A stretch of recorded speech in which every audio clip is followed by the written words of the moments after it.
ڕۆژاوای کوردستان سەرقاڵی ئامادەکاریە بۆ ڕاگەیاندنی سیستەمی فیدراڵی، سیستەمێک کە بەوتەی بەرپرسانی کانتۆنەکانی ڕۆژئاوا دەیانەوێت ببێتە نمونەیەک بۆ هەموو سووریا. لە شارۆچکەی ڕەمەیلان بە بەشداری 151 کەس لە نوێنەرانی پێگاتە جۆراوجۆرەکانی ڕۆژئاوای کوردستان لەژێر دروشمی سووریای دیموکرات و فیدراڵ گەرانتی ژیانی هاوبەش کۆنگرەی ئەنجومەنی دامەزرێنەر بۆ چۆنێتی ئیدارەکردنی ڕۆژئاوای کوردستان ئەنجامدرا. لە کۆنگرەکەدا لیژنەیەک پێکهێنراوە بۆ ئامادەکاری بۆ ڕاگەیاندنی سیستەمی فیدراڵ. هاوکات لەگەڵ ئامادەکاریەکانی ڕۆژئاوای کوردستان بۆ ڕاگەیاندنی سیستەمی فیدراڵی بەرپرسێکی وەزارەتی دەرەوەی تورکیا ڕایگەیاندووە دژی هەر هەنگاوێکی تاکلایەنان بۆ ڕاگەیاندنی فیدراڵی لە سووریا و سیستەمی فیدراڵی دەبێت لە دەستوری نوێی سووریا بڕیاری لەسەر بدرێت. ماوەیەکە پرسی سیستەمی فیدراڵی لە سووریا بووەتە بابەتێکی گەرم و ڕووسیاش پێشتر ڕایگەیاند بوو کە دەکرێت سیستەمی داهاتووی سووریا سیستەمێکی فیدراڵی بێت، بەڵام لە ناو لایەنەکانی سووریا تا ئێستاشی لەگەڵدا بێت دژایەتیەکی زۆری سیستەمی فیدراڵی دەکرێت و پێیان وایە فیدراڵی دەبێتە هۆی دابەشبوونی خاکی سووریا. حکوومەتی سووریا بە فەرمی دژایەتی خۆی بۆ سیستەمی فیدراڵی دەربڕیوە و سەرجەم گروپە ئۆپۆزیسیۆنەکانی نزیک لە تورکیا و سەعودیەش بە توندی دژی ئەو سیستەمەن.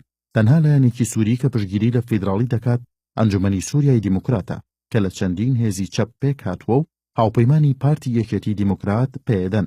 لە ئێستادا ناوچەکانی ڕۆژاوای کوردستان لە 3 کانتۆنی ئەفرین و کۆبانێ و جزیرە و ئەو ناوچانە پێکهاتووە کە لەم دواییانەدا لەلایەن هێزەکانی سووریای دیموکراتەوە کۆنتڕۆڵ کراون. بەڕێوەبەرانی ڕۆژاوای کوردستان بەنیازن ئیدارەی سەرجەم ئەو ناوچانە لە چوارچێوەی یەکێتیەکی فیدراڵدا یەک بخەنەوە.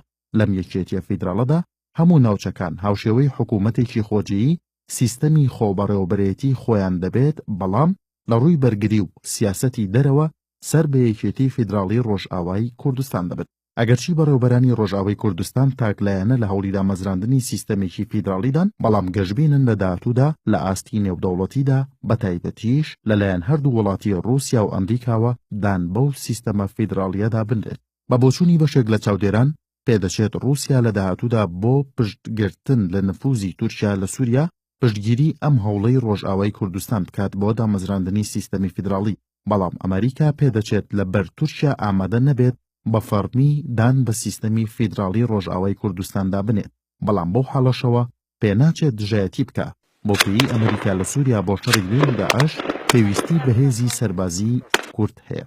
سەبارەت بە هەڵوێستی حکوومەتی سووریاش بەشێک لە چاودێران پێیان وایە دوجار حکوومەتی سووریا ناچار دەبێت دان بە سیستەمی فیدراڵی ڕۆژئاوای کوردستاندا بنێت، چونکە دەزانێت ناتوانێت جارێکی دیکە هەموو ناوچەکانی سووریا کۆنتڕۆڵ بکاتەوە. سەرباری هەموو دژایەتیەکان بەڕێوەبەرانی ڕۆژئاوای کوردستان دەڵێن بە ڕاگەیاندنی فیدراڵی چاوەڕوانی ڕەزامەندی دەربڕینی هیچ لایەنێک ناکەن. دەژڵێن کاتی خۆی دژایەتیەکی زۆری دامەزراندنی کانتۆنەکان دەکرا، بەڵام دوجار لەسەر ئاستی نێودەوڵەتیدا مامەڵە لەگەڵ کانتۆنەکان داکرا.